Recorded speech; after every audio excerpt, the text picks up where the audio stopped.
其實講真啦，投資係一門好艱辛嘅學問。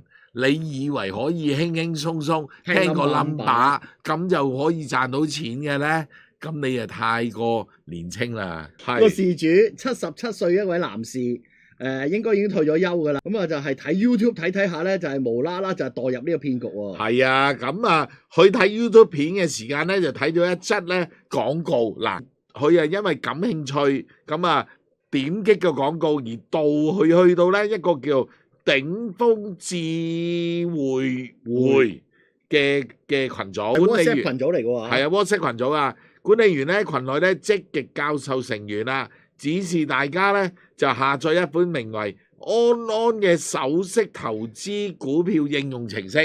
亦都咧就話啦，根據個程式咧指引買賣指定嘅股票咧就可以輕鬆賺錢。簡單就係派 number 咯。係咯。咁啊跟住安安咧就係呢個程式去買啦。咁啊信到十足十，亦都叫佢咧就係入錢落去。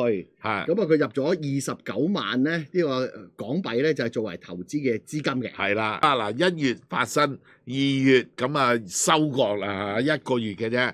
事主喺安安嘅程式裏邊咧睇到帳戶咧就有10萬蚊嘅利潤，點知想攞出嚟攞唔到喎。呢位77歲嘅伯伯咧就係同個客戶服務咧就係查下。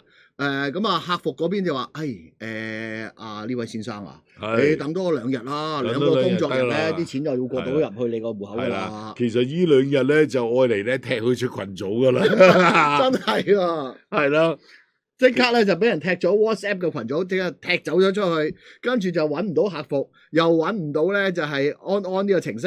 係咁啊，撳安安程式又冇回應，咁佢先至知道我俾人呃咗。係啊，咁啊，今次咧即係29萬嘅本金就全部total loss。冇錯啦。